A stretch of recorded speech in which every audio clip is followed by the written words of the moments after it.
Hi there, and a very warm welcome to my painting channel. Now, if you are new around here, my name is Paul Apps and I am a wildlife and landscape painter based out of the southeastern corner of the United Kingdom. Now, in this video, I wanted to show you how I created this lovely study of two lapwings. Hopefully you'll agree that it's loose and impressionistic. That was the aim. And I'm going to be using acrylic paint to do this job. So without further ado, let's jump in and let's see the process involved to arrive at the end result you see there. Hi guys, and a warm welcome back. Now this is my little sketchbook that I do some planning in for different pictures. You can see a few goals. You may have seen it before, a bit of flight work. Some recent studies that I did of some goals that I did the paintings for in oils. And they were just some ideas and a little bit more here. But what I wanted to show you was the fact that I'm going to be doing a little lapwing study in acrylics.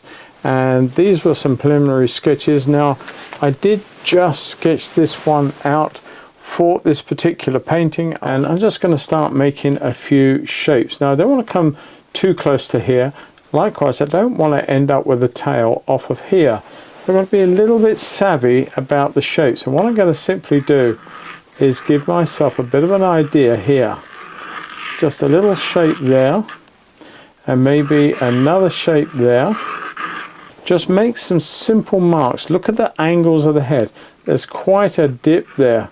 That's got quite an angle like that. I also can't go too close to the top, or else the lovely crest feathers that you see on these birds will get too close to the top. So I think that's quite nice like that. This one's got a very stout, they got very stout tummies. They always look quite dumpy when they're standing around like this. Now we've got the shoulder of this one, got the little shape up in here, the shoulder, and then that comes down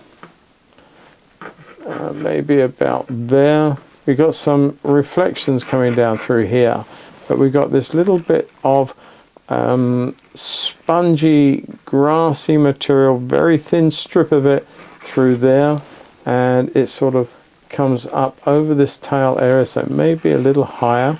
Little crest feathers that these fellas are renowned to have are sort of being pushed this way by the wind. This one is even in stronger wind, I guess, because his are really bending over like that.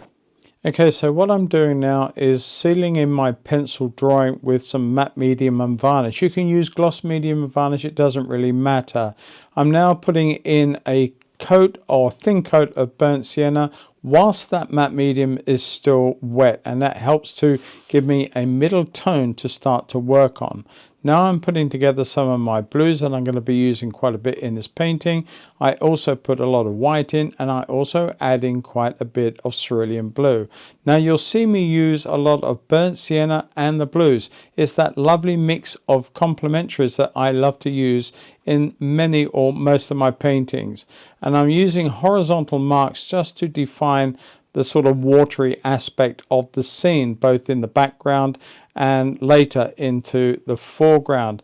But it's primarily cobalt blue, cerulean blue, and some burnt sienna. Now I'm putting in some indigo, and it's the first time I've actually used indigo as an acrylic. I normally use some ultramarine blue and umber, but I'm using indigo and umber for this painting, and I quite like the effect that it gives me, this really dark blackish blue, which is really ideal. But all that I am really doing is starting to block in all the defined shapes, the shapes of the bird that really signify the bird. And the mixes I'm now doing are various different greens, because I'm going to start blocking in the back of the birds, the over the shoulder and the wings of the birds, which are primarily a beautiful green color, but not just one green. There are a myriad of different greens going on in these birds, and there is also a lovely magenta color, a lovely carmine pinky color in some of the feathers as well. These feathers on the lead edge of the wings are very turquoise as well. So you'll see me revisit this many times during the course of this painting. And that's for two reasons. Oh, I must say here, what I'm actually doing is drawing into the wet paint, much like using an eraser into charcoal and taking off material. I'm using the paintbrush to move the paint around before it dries, to give a sense of the feathers and the structure of the back. Although I really am not trying to put detail in, just suggest the different feathers that exist on the bird. Now I'm coming in with a second layer on this area of ground that they are standing on. It's very wet. There's very little mud to be seen, but it is there. But it is a second layer. This is my first layer of white. Looks impressive, doesn't it? But believe you me, you'll soon see me come in with a second and yet a third layer. As this dries, it gets darker. It's not as impactful as it looks when you first put the color in. For the reflection, I put in a little bit of ochre just to take the body of the white down, because obviously reflections will show darker from a light source. A lot more ochre into the lovely head colors. They're very sandy, beautiful colors on their heads and their faces and the mask. And those lovely black bibs are going to have a lot more work on them as well. Now, this is the part of my painting that I really do quite like as well, because what I'm doing is I'm using up and down strokes. Now, primarily we know water is horizontal, and you saw me put those marks in to start with. However, a lot of my work, you'll see me using up and down marks where I lay different colors next to each other. And it's not to suggest the water per se, but trying to mix in different colors to amalgamate, and visually it looks very pleasing, it looks loose, and it does suggest the water. Here we go with that second white layer. I did say that it's going to take a couple, and you can actually see where that first layer dried, how dull it actually dried, and you'll see it happen again. It does look impressive, and white is the best way to show this off, but all colors, when the color is applied, will dry darker. Now, partly because I paint quite thinly. I know that. I'm not worried about that. That's the way that I've always painted, thinly, whether I'm working in oils, acrylics, or even in gouache and other colors. I don't like thick paint, or rarely have used ever any palette knife, so I choose to paint quite thinly. What I'm doing now is I'm homing in on a bit of the shadow side of some of these feathers. Not a lot of detail, as you can see, just a little suggestion on a few of the feathers that they are turning over from the light, creating a bit of a shadow. There's that lovely magenta going in on the back of the bird. I love that contrast between the pinky reds and those bottle greens and those emeralds on these birds. But you'll see me revisit that part of the bird on the backs, the feathers over the wings, time and again, because despite the many layers that I'm putting on, they are seemingly drying a lot duller and a lot darker than I really am looking for. Now you can see me also revisiting this up and down marks that I'm making in the water. I did it in the background. I'm now doing it again in the background, but I've just done a little bit of work in the foreground. I'm just mixing it up, and I'll apply other colors and other values into that during the course of this painting. I'm doing the same thing now into this middle ground. This actually is water, but I don't know what was coloring it brown color. There's some sort of reflecting surface in that area. It showed up in some of the background ripples and in the foreground, but it should have been blue by all accounts, but it was this lovely russet color, which worked for me absolutely perfectly, because you know, it gives that wonderful contrast to all that blue that I was using in the painting, and served me very well. Once again, I'm revisiting, putting some more lights on some of these feathers. Now, I'm not painting individual feathers, I'm making marks to suggest many feathers. That's all, nothing more. Just trying to create the illusion of feathers.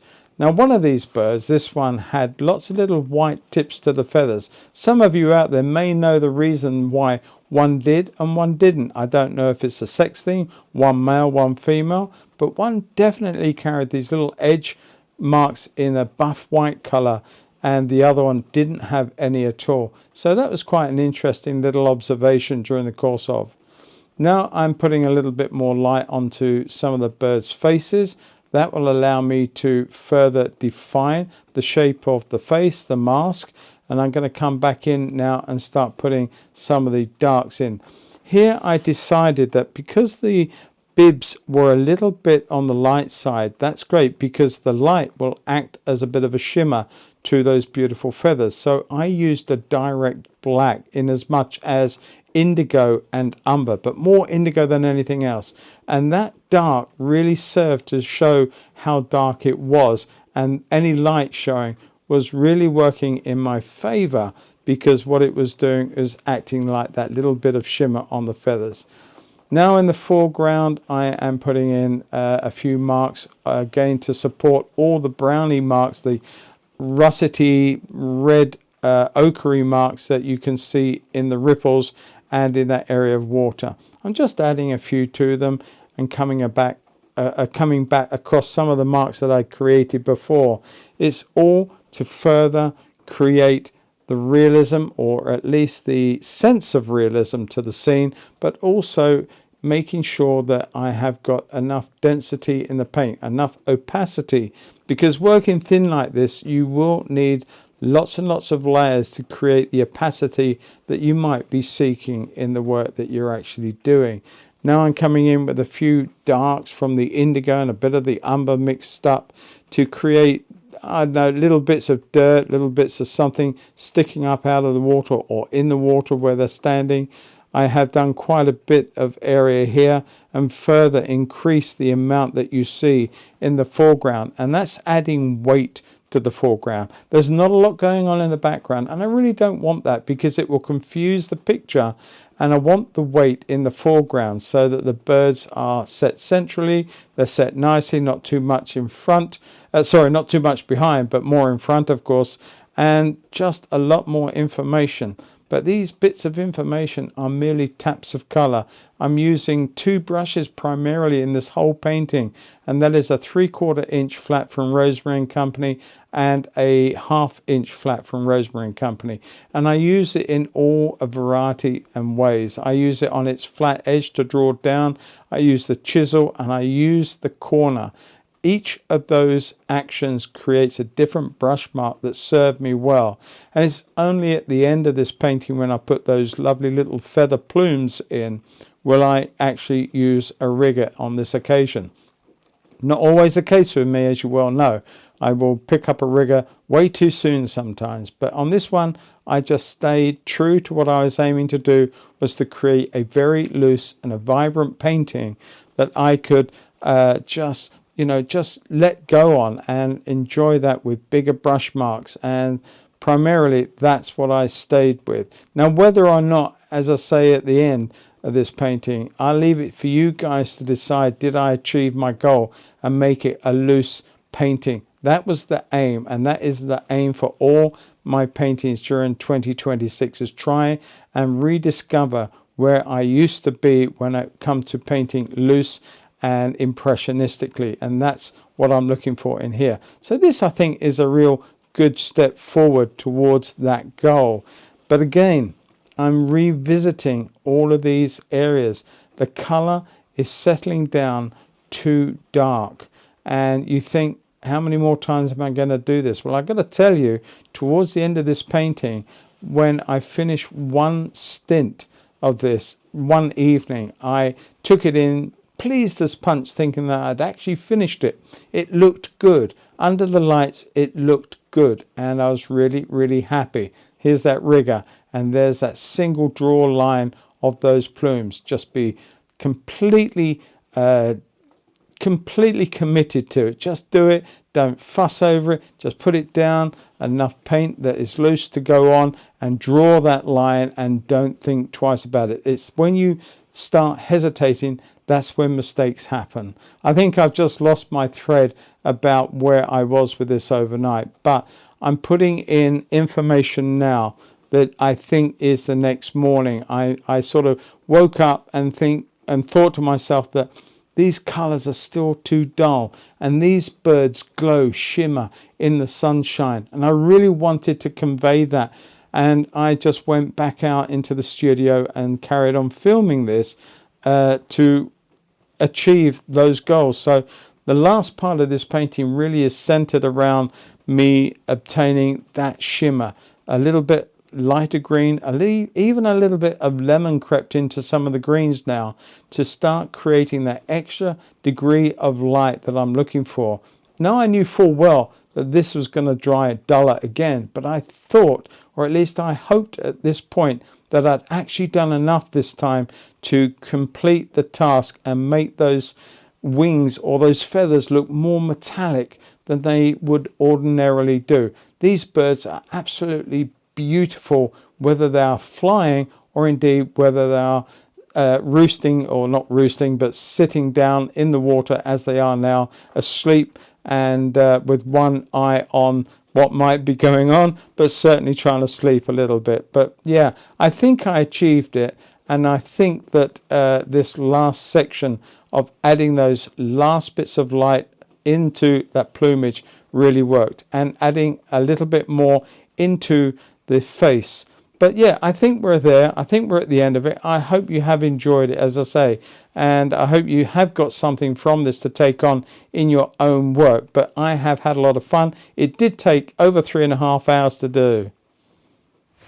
Okay, everybody, one painting of 2 lapwings complete. Now, I had a lot of fun painting it, and I do hope you agree that the brush marks are somewhat loose and less detailed, and that's what the aim was for this painting, and hopefully I got somewhere close to that. You can be the judges of that at the end of the day, and if you've enjoyed this video, then why not consider subscribing to the channel to get a lot more. There are over 300 odd videos on my channel, and there's going to be more of this sort of thing in acrylics and oils over the coming years, so well worth checking that out. So subscribe, click that bell icon and the notification tab, and it tells you every time I upload a new piece of content to the channel, and that will be fantastic. If you've got any thoughts on this one or any other of my videos that you care to watch, then put them in the bit underneath in the comments section. I'll always read them. If you guys have taken the trouble to write them, I owe it to you to at least read and answer them, and I will do that to each and every one of them. So any ideas, any thoughts, I'd love to hear from you. And if you want to see the full version of this over on my Patreon, you're more than welcome to go check that out as well. There are over 200 plus, well over 200 now, full-length videos, lots of different media, different topics, but a lot of wildlife, a lot of landscape, of course. And it's only $10 a month to get involved with that. And on top of that, you get a live stream each and every month. You get a painting challenge each month, and you've got a great community over on Facebook to join and get involved with. So yeah, check it out. And if you want to become involved and become my latest patron, love to have you on board. That'll be fantastic and awesome. In the meantime, I'm going to leave you guys to get on with your lives. I hope that you enjoy your painting time. It is all about having fun. It's never ever meant to be purgatory. It's never ever meant to be difficult. So take each painting session and enjoy it to the full. And I look forward to catching you all in a future video very, very soon. So take care wherever you are. Stay safe. And as I said just now, enjoy your painting. Take care. Bye-bye, everyone. Bye-bye.